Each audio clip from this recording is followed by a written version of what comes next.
How's it going, everybody? Welcome back to In the Pit. My name is Steve, and we are kicking off viewer request week. Now, typically I do a Monday, Wednesday, Friday upload schedule, but there were just so many requests over the past week that it just wasn't going to be feasible. So we are going to do a song a day this week, 5 days in a row.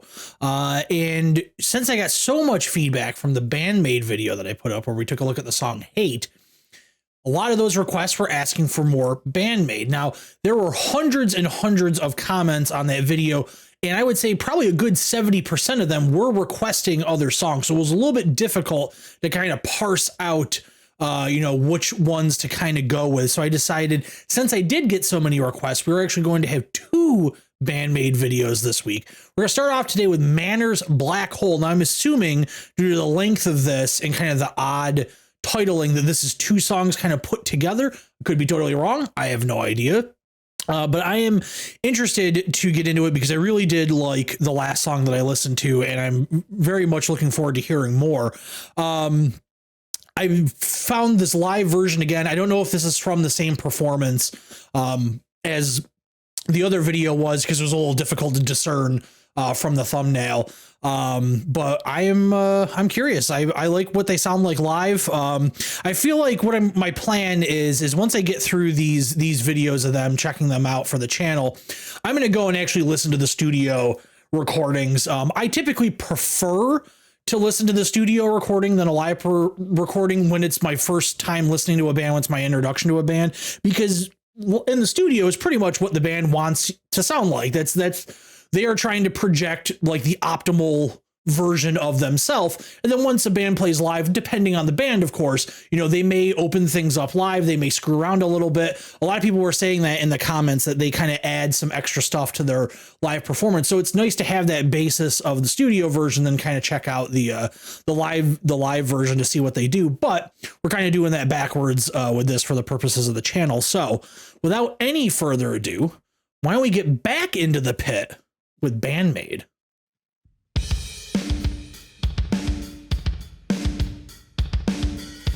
Something wrong with my headphones there, so that doesn't sound right. Headphones weren't plugged in all the way.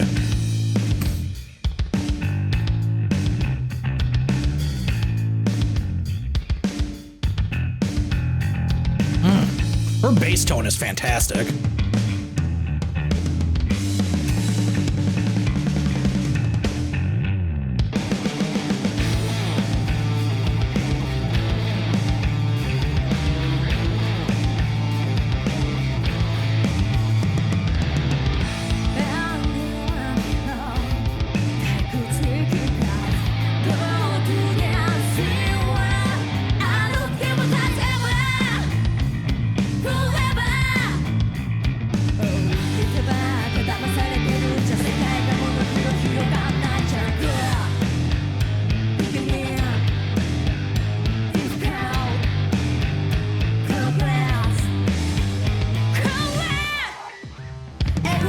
All right, before we get too much further, that vocal harmony is fantastic. That was really, really nice. I like that quite a bit. I'm always a big fan whenever bands have the ability to have more than one voice present.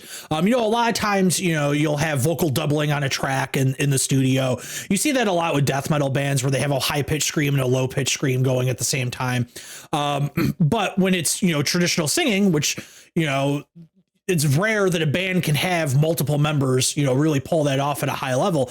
I think probably the most classic example of that, in terms of rock music, at least modern times, would be Alice in Chains, obviously with Jerry Cantrell and Lane Staley originally, now with Jerry Cantrell and William Duvall.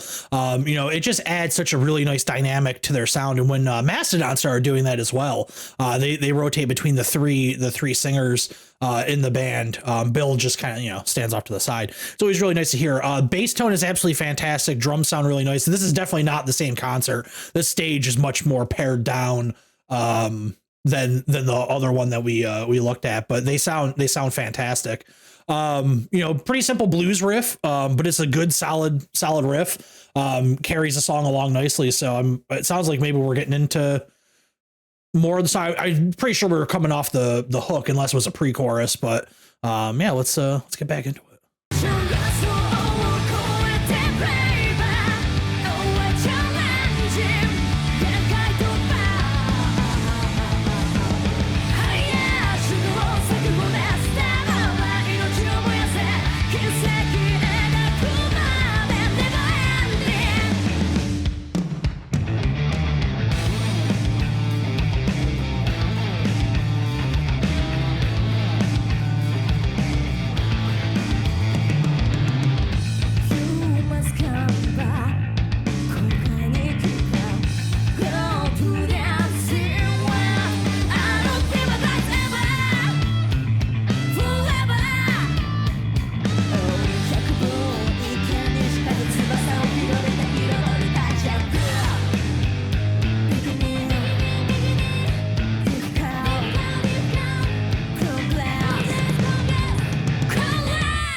All right.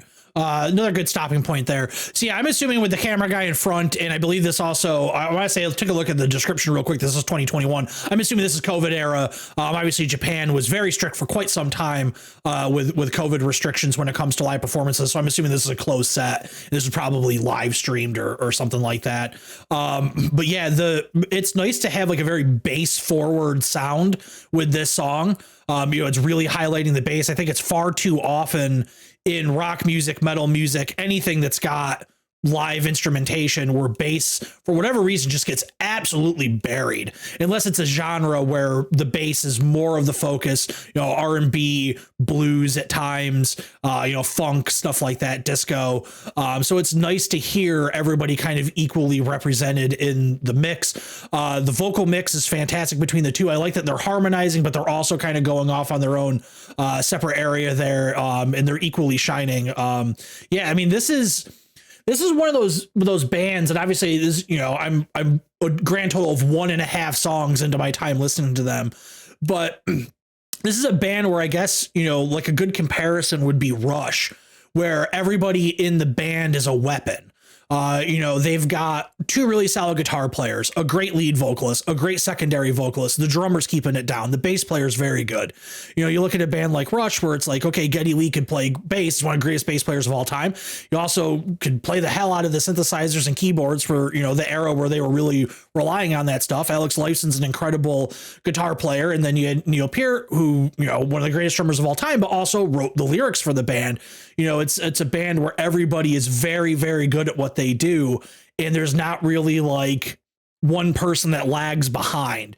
You see bands sometimes where they hyper focus on like the lead singer or maybe just the guitar player or something like that. But I think so far with what I've heard from Band-Maid is that everybody is kind of, it's a total package kind of deal here. Everybody is very good at what they do and understands their role musically really well. And it makes for some really good stuff. So far, I like this. The song's not done yet, but I actually like this quite a bit more than the previous song I heard, Hate. This is just a really solid song. So let's keep going with it.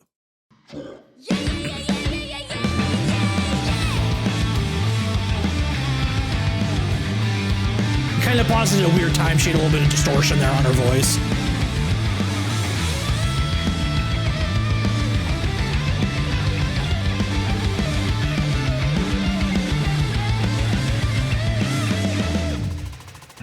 Good solo.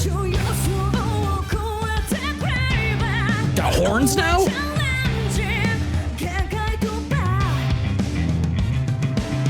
Yeah, there's a horn line there. All right.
Yeah, that was very good.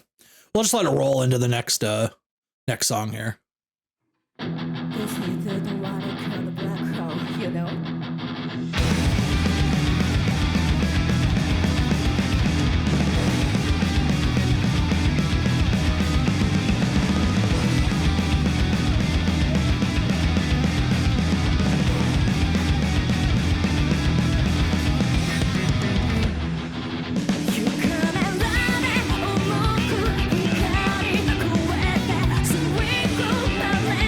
I'm going to pause it for just a second. I'm going to back up because there are some people that commented on one of the things I said in the last video, saying that they definitely had an influence of early Judas Priest and Iron Maiden, and people said I was like way off base with that. I'm gonna call bullshit on that. Those galloping riffs she is playing is incredibly early Iron Maiden. Let me see if I can get back to that for a second. You guys are nuts if you don't think that they have an influence coming from early, 80s metal. They definitely do.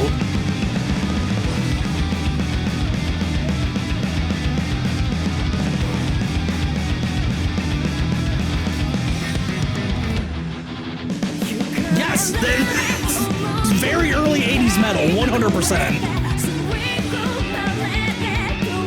Ooh, playing some slap bass there. A slap of the bass, man.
That was quicker than I thought. I would have stopped to have discussed a little bit more, but yeah, a little bit quicker than I thought. That song's fun. That's a fun song. Definitely those elements of early 80s metal are in there with the galloping riffs going by the lead guitar player. There's a little bit of punk influence too. The drummer is essentially sticking true to like what you would kind of consider a thrash punk 2/4 beat, all the way through. For the most part, a lot of those snare rolls, I mean, it's very indicative of that sound. And, they blend it together really well. It's tough to sit down as a musician and say, okay, well, in this song, I really want to use this riff, but I also really want to use this riff. How do we tie these two together when they're kind of different styles? And they did a really good job with that, because it could so very easily go off the rails. There are plenty of bands that try to experiment with different styles, either different from what they're used to doing, or just trying to combine things in the same song, and it just kind of doesn't sound right. But even though this song took elements from, they're kind of just reaching into the grocery store and just putting everything into the cart, right? It still kind of had this cohesion all the way through. And I think a lot of that just has to do with just the pace of the song. It's just so fast. It's just kind of like a relentless tempo to it, that it just really kind of just, you get wrapped up in the song, and the next thing you know, it's done. I really enjoyed it. I would say out of the two, I really like Manners, which I believe was the first song. I think this is Black Hole, considering, they're referencing space and black holes in the song. I think I liked Manners probably the most. We can get a little bit, I think it was in the first song, got a little bit better view of the drummer's kit. So yeah, K-Series hi-hats there. That might be something newer that I'm just not familiar with there with the S logo.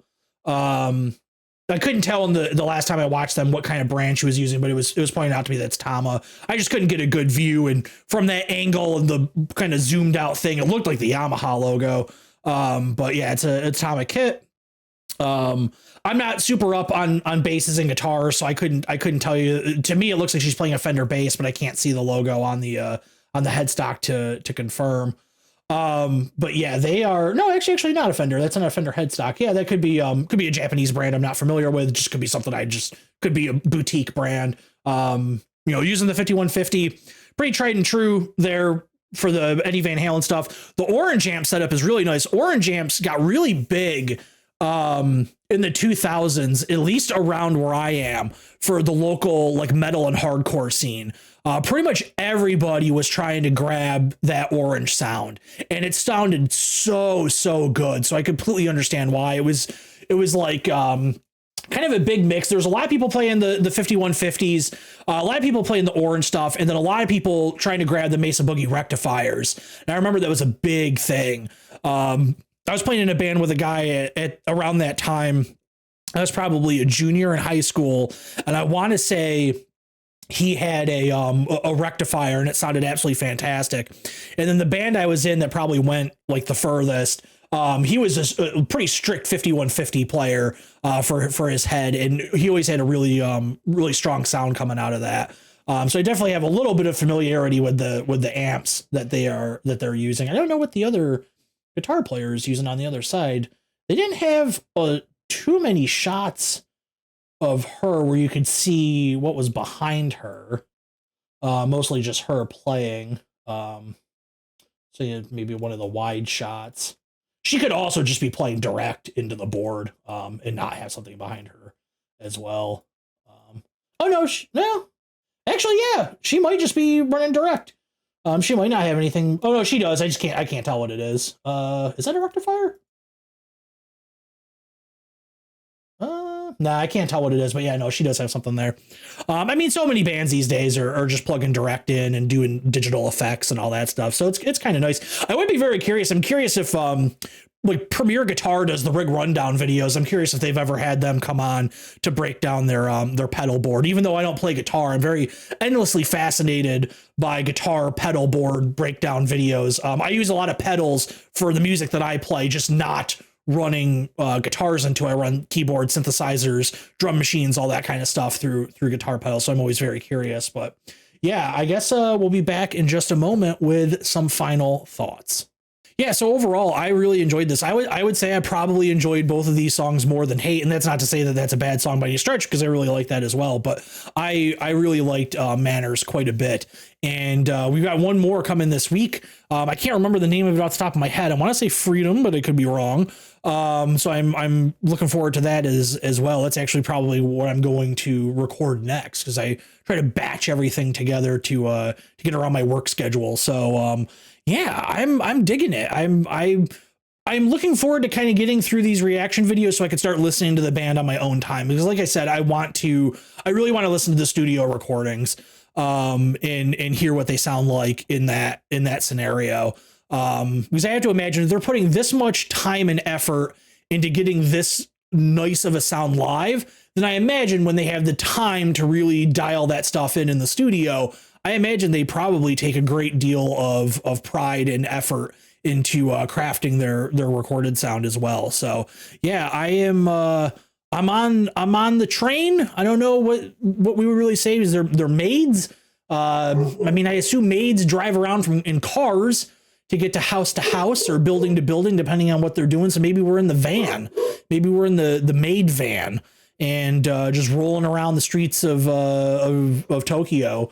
But yeah, I'm digging it. I'm into it. So yeah, I'm looking forward to hearing more. And yeah, leave a comment below if you think there's anything else I should check out live before I start taking my time with listening to stuff on my own time with the studio stuff. But that's going to do it for me. Thanks for hanging out, and thanks for getting into the pit.